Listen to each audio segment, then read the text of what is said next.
Hello, everyone. Today is July 22nd, 2021.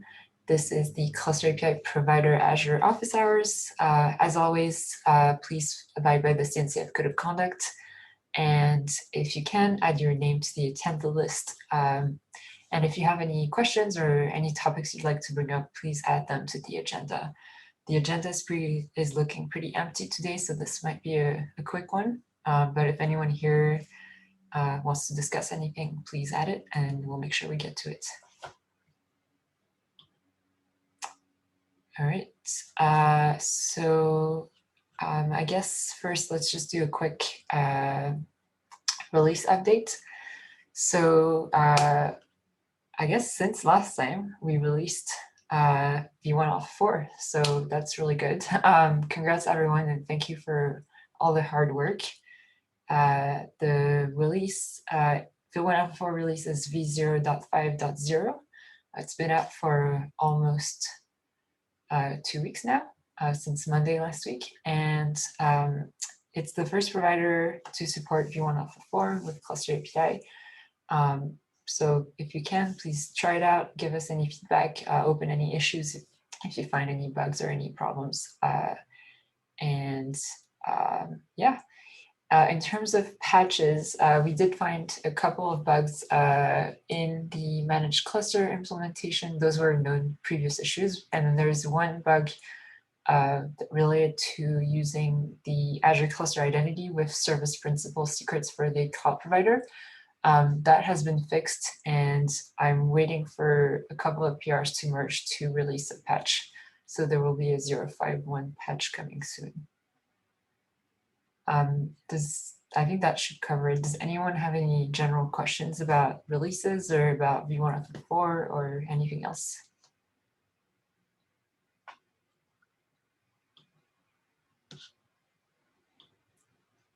Cool, I will write a little summary in the notes for people who are reading. And then, yeah, I guess, Matt, do you want to give us an update on images? Sure. I mean, pretty much I just typed it all there, but since we had some issues and I reported at this meeting the last couple times, I'm just trying to be consistent. So we worked out most of the issues. They were not very interesting inside baseball Azure kind of stuff, but I think we're good to go now. And the last round of patch releases went out without too much trouble. So hopefully that's the way forward. And I'll probably just stop reporting on these at this meeting unless we run into anything interesting.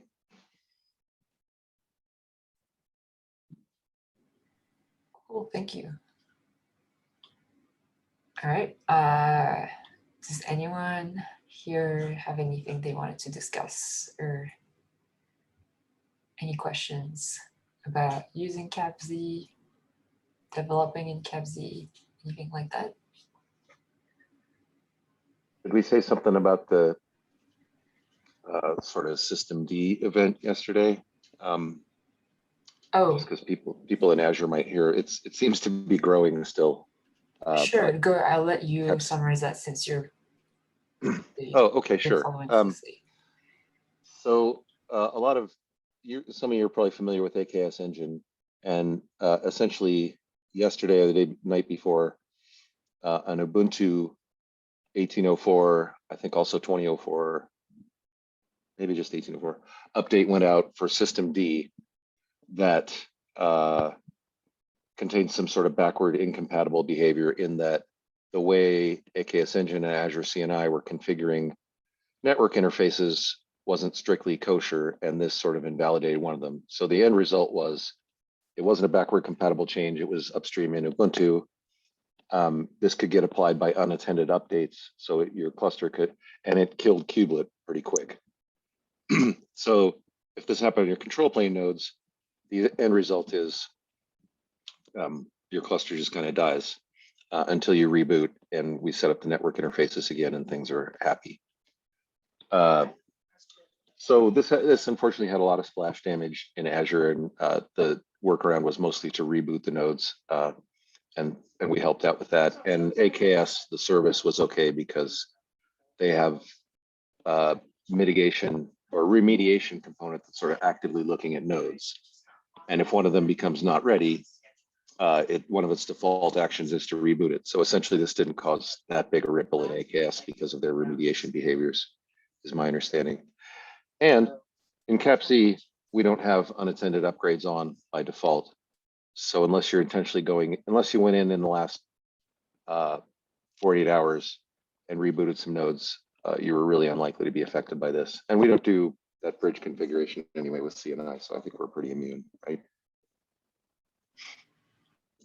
Anyway, not strictly speaking anything for CAPC to worry about, but if you hear about it in another context, don't worry about CAPC. Hopefully that wasn't too confusing, but.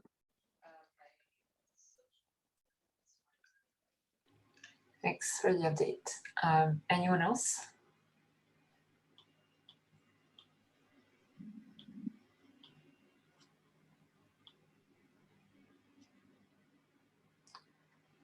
Well, Christian, did you want to discuss the Bastion VM question really quickly? I was thinking about it, but I'm not sure.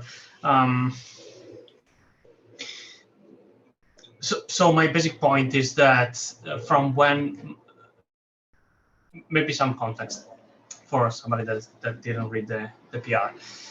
I have this idea to kind of support having Bastion hosts backed by virtual machines to get access to CAPC cluster nodes via SSH, for example.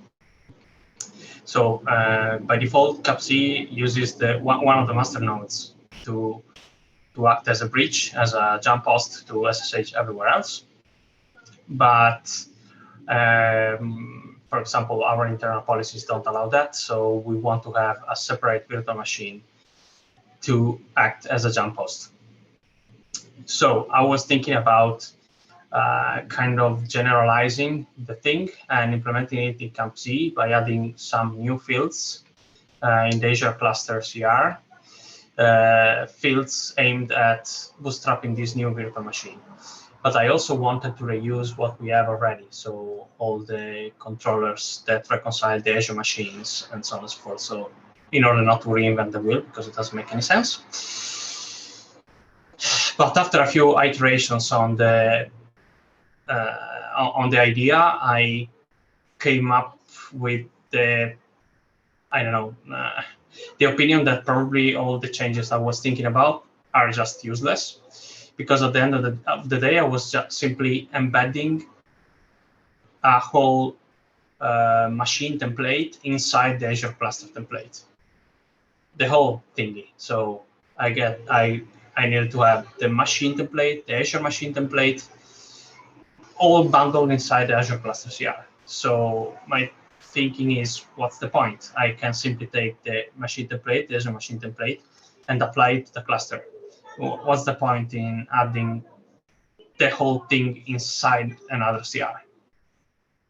I don't know if I made myself clear. So my main question on that was, my understanding is that the Bastion host should just be a plain virtual machine that doesn't have Kubernetes running on it. And so if you're going to reuse like the machine pool or like the machine deployments, then they're going to be part of the Kubernetes cluster. And we don't want that, right? We don't want like additional Kubernetes nodes. We just want a separate like Ubuntu or whatever VM that is like configured to be SSHable. That's correct, but that's correct if you use the kubeadm bootstrap controller to bootstrap the machine. But if you provide your own secret with a pre-computed cloud init content, basically, you don't have any Kubernetes in there. In fact, you can even use a random third-party image for this Azure machine, such as Flatcar, for example, and just provide the configuration file, and it doesn't have any Kubernetes, doesn't even have kubeadm installed, nothing at all.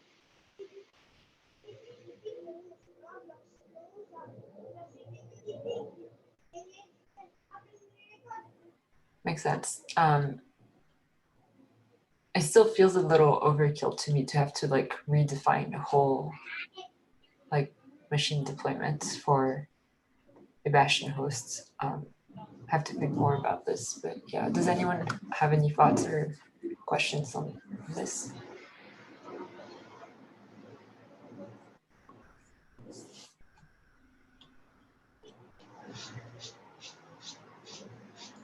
Well, isn't there some other tooling that we had that I forget what it's called, but it's not part of the cluster API project, but it's essentially reconcilers inside the Kubernetes cluster that goes and creates Azure resources for us. That seems Yeah. like it might be an interesting like add-on for the management cluster to be able to provision extra components like this. That's a good point. We should look into that. It's called ASO, the project, Azure Service Operator. I don't know if they have support for virtual machines yet. We should check with them, but that's true. That could be one way. Sorry, go ahead, Christian. No, sorry to interrupt. I mean, if we decide to use something external, virtually anything will do. I mean, you can use Terraform, you can use whatever. So I think it's a matter of deciding if you want to go all in with the CAPC way of deploying resources or not. I mean, I agree with you, James. But in general, we're looking at a CAPC only solution, if possible. We as Giant Swarm, I mean. Yeah, I think that makes sense. If you went Terraform, then you have two different ways of deploying. Whereas if you added ASO as an add-on to the management cluster, you would still be able to provision these additional VMs via YAML, like Kubernetes YAML, which would make the mechanisms of deployment the same. It would be a controller running for making sure those VMs are up. And so it seems to fit a little bit closer to the whole model of cluster API. It was just a thought. So yeah, I can just see other customers wanting to do other things like provision additional VNets and things like that that are outside the scope of cluster API that won't necessarily fit into the APIs. And so if we had this additional add-on in the cluster, it might make it simpler to be able to meet those use cases. Yeah, that is a very good point. Network flexibility is now the most limited part of the current state of my idea. So yeah, it's totally a good point. Yeah, it might be good to pull in some of the ASO folks to get their opinion feedback. I can try to text them, right? Like intro you in maybe in Slack or in GitHub on the PR to see what they think. Thanks. Cool. All right. Anyone else? Any other topics, questions, thoughts?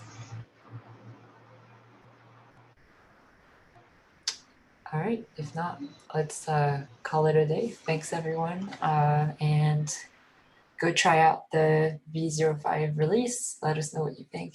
And see you all on Slack and GitHub. Thank you. Have a lovely day. Cecile. Bye. Bye.